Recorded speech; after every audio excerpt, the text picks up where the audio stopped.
Rich, first of all, thanks for talking to us. Obviously, going into this January transfer window, how do you balance the needs of the squad that's in a bit of an injury crisis and where you'd want to be ideally this January? I think this was a really good moment to do an update. There's been a lot of work done behind the scenes, some positive results in October, November, and then December's been a bit more difficult in terms of the results. So I think what we're aiming to do in January is utilise the window. You only get 2 opportunities to sign players, and that's in the summer and in January. So in the long-term process, you've got to make the team better when you have chance. So we'll be looking to be active and develop the squad for the short term to help us in the league, but also then make the squad stronger for the future. Does a January window often mean you're more likely to dip into a loan market, or how does that work? Yeah, so we've got 2 loan spots left that could be in a matchday squad. You're only allowed up to 5. So we've got those 2 positions available, and teams and players are figuring out that they haven't played enough at their own club, so there might be opportunities for loans. They are interesting for us because they're short term, you don't have to commit too much financially, and you might be able to access a player above our level to strengthen the team. And just looking at some of the names you brought in last window when you had a bit of experience to be got in the summer with Collins, Hartridge, Evans and Beasley, how do you think those guys have settled in? They've been key parts of the points we've got so far, so really successful, I'd say.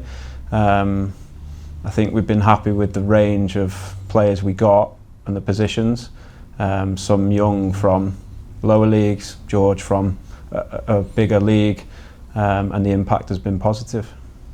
And how impressed have you been particularly with someone like Tyree Shade, who's come from a lower league but adapted to League One so quickly?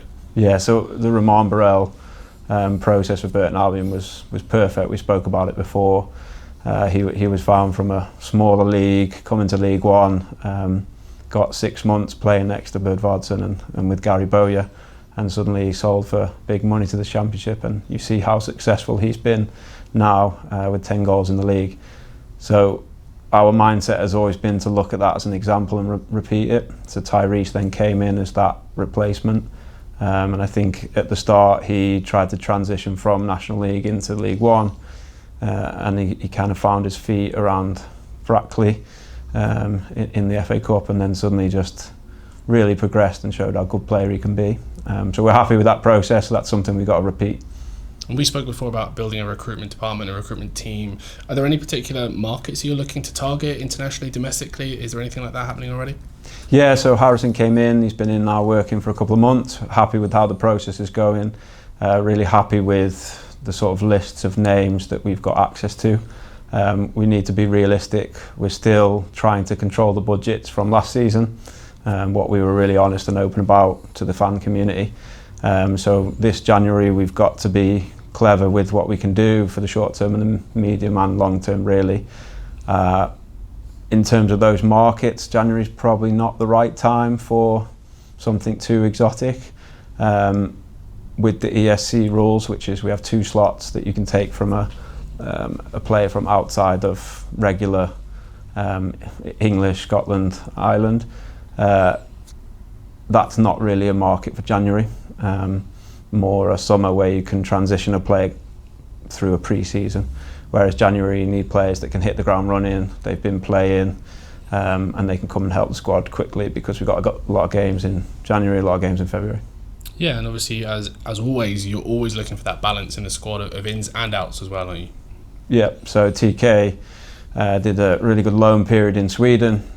We expected to have a lot of interest. There were some big clubs talking around him. We've not finalised anything yet, so he's back in with the squad, and if nothing happens for him going out quickly, he'll be involved.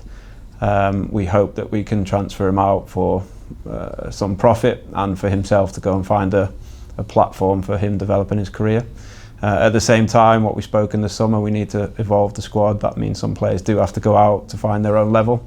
We're working on that. That will happen during January, and hopefully we can keep progressing so that the squad is strong enough in the future where we don't have these injury crisis blips and we end up in the relegation zone where we are now. Yeah, and we see it all the time. Like, no matter how aligned you guys are, obviously you and Gary will have slightly different ideas. How is that going so far? Yeah, that's the nature of our 2 jobs. He needs to win Saturday, and get this club, should we say, stable in League One in the short term. And my job is then to oversee that, make sure it's long-term thinking. So with that brings, of course, conflict and different opinions. But in terms of alignment, we both understand how we can strengthen the team. We've seen a lot of attacking injuries with Charlie, now Tyrese. Jake missed the last game, so it's an area we clearly need to strengthen, and relatively quickly. But yeah, we're going to have different opinions. That's normal. But we have seen this season, especially with the injuries, the amount of academy players who've been given opportunities by Gary and by this system. How much of an advert is that for the pathway of young footballers at this football club? Yeah, it's a perfect example of what we want to be, what we will be in the future. It's probably happened a bit too soon than we expected. But if you look at Koulibaly coming in and being man of the match in his first game, having a really good game in the next when he started, that's a fantastic example of what we can be. So if you look at this region where our catchment area for young players, who's actually going to do that? I don't think Birmingham are going to do that. I don't think Derby to some extent will do that. Nottingham Forest won't do it. They have so big aspirations to win, climb, whereas I think we've got that position here that we can be the club that can develop a young player and give the opportunity. And as we become stable in League One, more and more players will get that chance here, and we want to be the best club in this area for doing that. So what does a successful transfer window look like for you between now and the start of February? Well, you want the squad to be better than the point where it started. We had a good plan for it, then we had a few more injuries, so we have to change the plan slightly. So of course then short-term thinking starts to happen with those loans you spoke about. By the end of January, a couple of ins that strengthen and could be key starters. Potentially an emerging talent signing that's with us for the future, that can get 6 months in League One and then be a key starter next year.